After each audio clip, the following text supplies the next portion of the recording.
Olá, sou Natália Poças. Olá, sou Caio Lara. Vamos apresentar para vocês hoje o programa Papo Cabeça especial sobre o desenvolvimento da edição da imagem cinematográfica. Depois das primeiras projeções em 1895, houve um longo período de experimentação do uso da nova técnica por Méliès,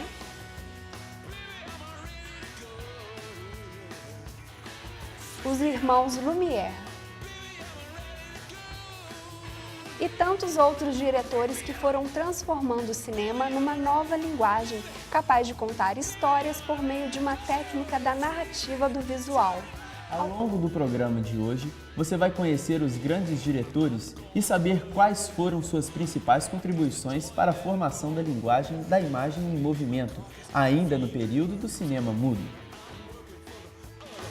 Nossa viagem começa num dos templos da sétima arte, Hollywood, berço da narrativa cinematográfica criada por Griffith. Mas vamos visitar também a Alemanha do período entre guerras, quando o governo financiou o desenvolvimento do cinema por motivos políticos, e conhecer a importante contribuição para a estética da sétima arte no período do expressionismo. Por fim, vamos dar um pulinho na União Soviética de Lenin, onde Pudovik, Vertov, Eisenstein e Dovzhenko produziram filmes e teorias da montagem. Então, apague as luzes, Mas não esqueça a pipoca, porque nossa viagem vai começar.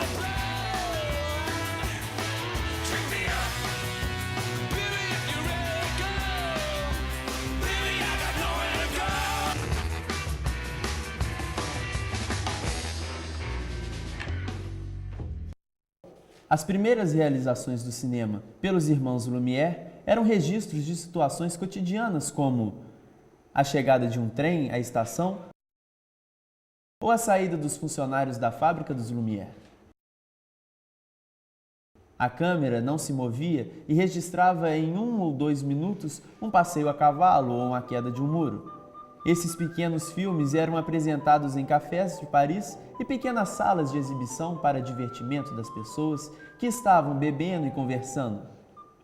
Já Méliès, que vinha do teatro de variedades, produziu filmes um pouco mais longos, em torno de 10 minutos, com breves narrativas, como sua famosa Viagem à Lua, de 1909.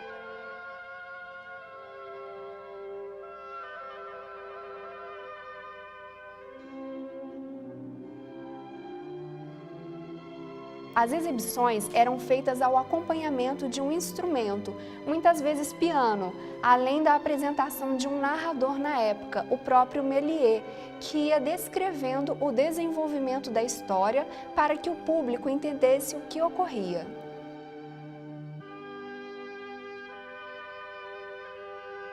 A câmera de Méliès estava sempre fixa também, mas no lugar que se convencionou chamar o cavalheiro da plateia, fazendo referência a um lugar análogo ao de uma pessoa numa cadeira central de um teatro. Era tipo aquele lugarzinho ideal que a gente tenta comprar quando está no início da fila de ingresso, não é, Caio? Isso mesmo, era uma posição central voltada para o palco onde os números com malabaristas, dançarinas ou mesmo mágicos, como o próprio Méliès, apresentavam seus truques. Foi só quando a câmera se liberou de suas amarras que foi possível filmar imagens de um mesmo tema em distâncias diversas, possibilitando o uso de primeiro plano, plano médio, plano geral.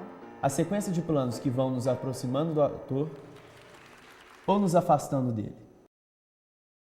Assim, se abre uma porta para o que se chama de montagem. Um instrumento para contar uma história somente com imagens, mas aí já deixamos nossos amigos franceses, Lumière e Méliès, para trás e demos um salto até os Estados Unidos, onde essa técnica ganha maturidade com Griffith. Quem vai nos contar essa história é o jornalista Pedro Ferreira. Nasci em 22 de janeiro de 1875, nos Estados Unidos, o professor de todos nós, o pai da montagem cinematográfica, o pioneiro de diversas técnicas da sétima arte. Jacob, seu pai, nem imaginava o quão grande homem se tornaria seu pequenino filho, nada mais nada menos que David Wark Griffith. Como toda história tem seu início, Griffith começou sua carreira como dramaturgo, onde não obteve sucesso. Depois dessa primeira experiência, Griffith se tornou ator. Em pouco tempo já se aventurava no ramo da direção. Produziu uma série de curtas, onde começava um processo de experimentação cinematográfica. Desvinculando-se da Biograph, sua antiga companhia, Griffith começava a dirigir longas, que posteriormente o consagraram como grande nome do cinema. As inovações que este grande diretor trouxe foram diversas: a variação de planos para criar impacto, o close-up, inserts, travelling, montagem paralela e as variações de ritmo são exemplos da contribuição de Griffith para as telonas. Seus principais filmes foram Intolerância, O Nascimento de uma Nação, Lírio Partido, Inocente Pecadora e Órfãos da Tempestade, mas isto é somente uma pequena parte da extensa filmografia deste louvável nome do cinema mundial. Olha, Caio, já tem 100 anos, então, que foram descobertas técnicas como close, variação de planos, montagem paralela, plano e contraplano e até a câmera subjetiva. É isso aí, Natália. Coisas que a gente vê nos filmes até hoje sem saber como e quando tinham sido inventados. Mas para quem assiste ao Papo Cabeça, agora já sabe, né? Claro, e tem muito mais papo cabeça. Você sabia que a Primeira Guerra foi um dos motivos do desenvolvimento do cinema? A hegemonia do cinema americano só foi possível porque a Europa parou de fazer filmes por causa do conflito. O próprio Griffith foi financiado pelo governo americano para produzir filmes no fronte de batalha na Europa. O pesquisador Paul Virilio tem um livro muito interessante que conta toda essa história. Vamos retomar este assunto no próximo bloco, porque foi na Alemanha que o bicho pegou. Voltamos já para falar de cinema alemão. Não saia daí!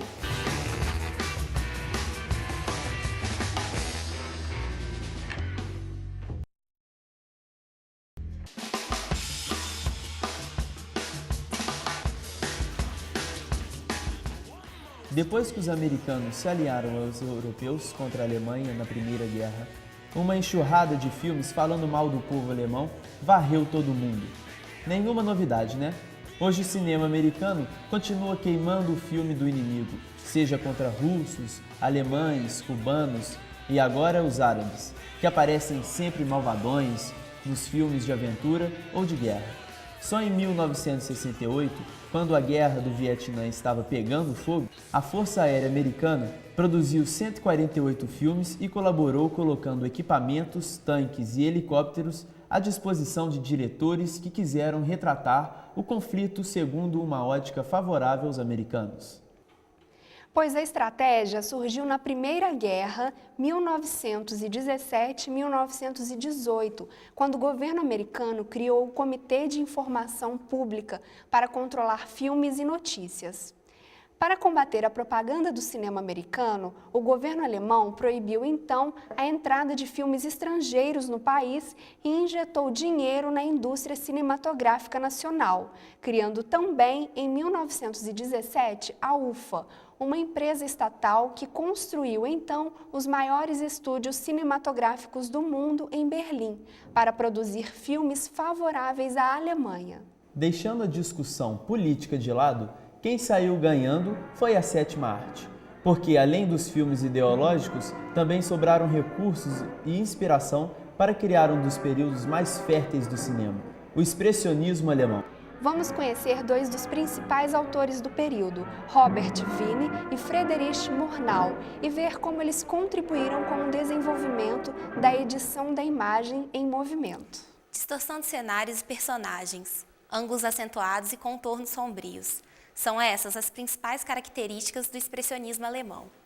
O movimento artístico teve muitos de seus elementos incorporados pelos filmes produzidos na década de 20. E foi nesse contexto que Robert Wiene se consagrou como diretor. Seu principal filme é O Gabinete do Dr. Caligari, lançado em 1919. O filme conta com a combinação de estranhos efeitos de luz e sombra na composição de climas psicológicos, tudo com o objetivo de simular um pesadelo. No roteiro original, o malvado Dr. Caligari, diretor de um hospício, hipnotiza o jovem e o induz a cometer assassinatos. Sendo uma clara crítica ao poder, o filme foi vetado. A nova versão trouxe mais uma novidade para o cinema, a reviravolta no final. Esse filme, apesar de garantir o sucesso de Vini como grande diretor, ao mesmo tempo deixa marcado como homem de uma obra só, já que suas outras produções ficaram muito aquém do destaque de O Gabinete do Dr. Caligari.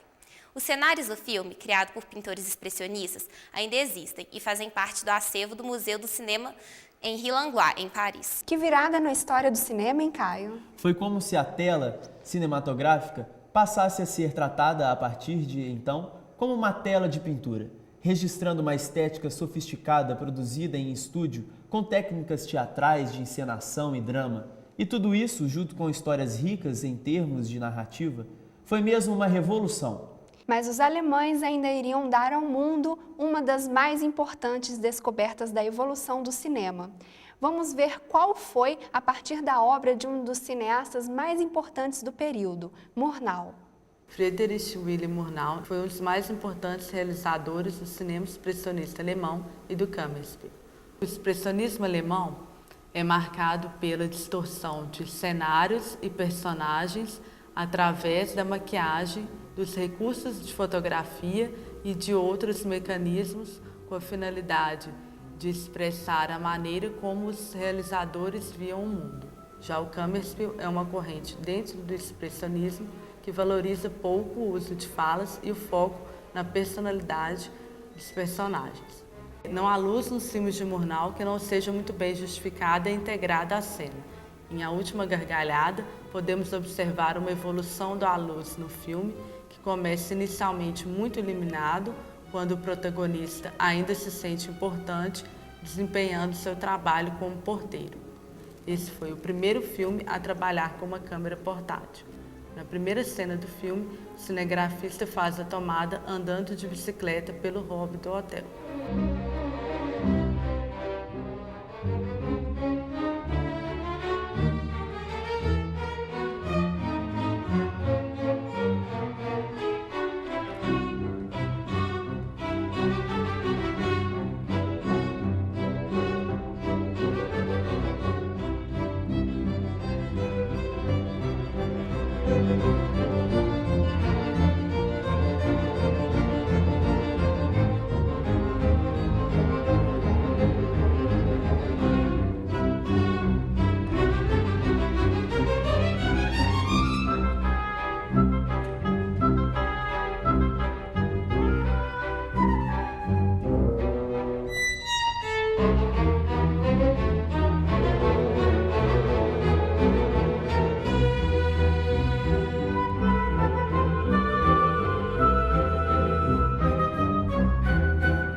Retrata a valorização da sociedade de aparências.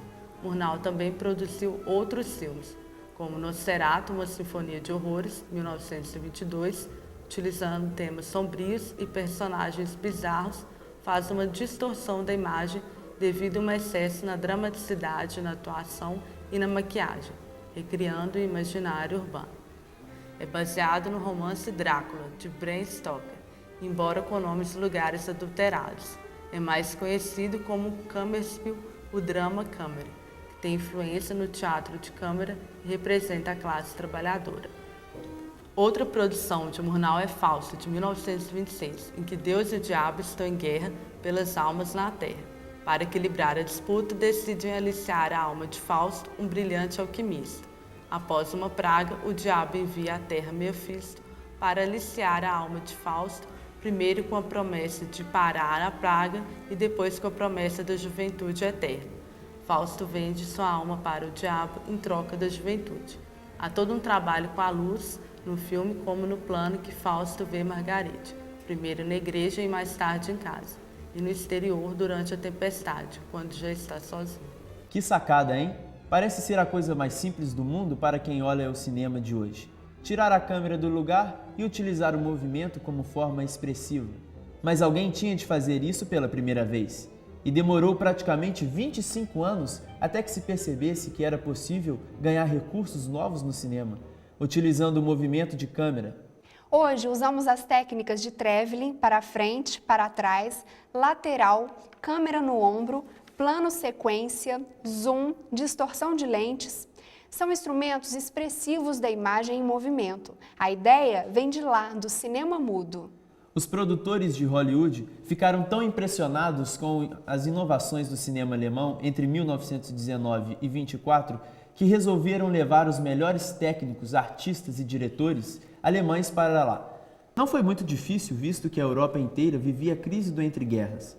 Os dólares e a vida melhor seduziram os técnicos alemães que foram migrando um a um para os Estados Unidos. O desfalque gerou uma decadência irreversível que poria fim a um dos mais férteis períodos da inovação da linguagem cinematográfica na Alemanha. Nos Estados Unidos, a evolução não continuou. Mas não vamos esquecer que havia um outro polo de criação de cinema de qualidade em outro país, a Rússia de Lenin. Houve ali fértil produção de filmes e, mais ainda, de teoria da edição. Vamos dar uma voltinha e conhecer os principais diretores? Com certeza, mas antes, um rápido intervalo. Voltamos já!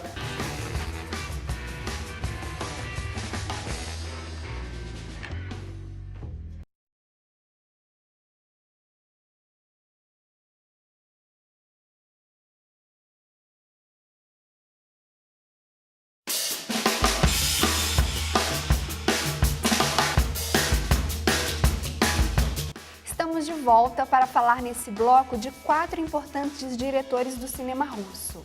O governo revolucionário não poupou esforços, apesar das dificuldades para sustentar os altos custos de desenvolvimento do cinema. A vontade política existia. Lenin acreditava na importância do cinema como instrumento ideológico, principalmente num tempo em que a grande parte da população do mundo ainda era analfabeta.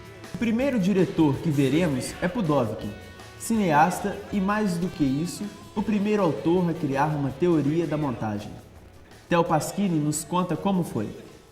Após as teorias cinematográficas instaladas por Griffith, a sétima arte ganhou novas formas e dimensões. Além de sustentar uma revolução, a partir daquele momento retratava as emoções de uma forma íntima. Esse recurso envolvia a plateia e permitia, sim, uma maior absorção de qualquer que fosse a mensagem a ser transmitida. Aperfeiçoando a teoria e a prática de comunicar ideias por meio do filme narrativo, o russo Vsevolod Pudovkin foi talvez o cineasta soviético mais crítico em relação a Griffith.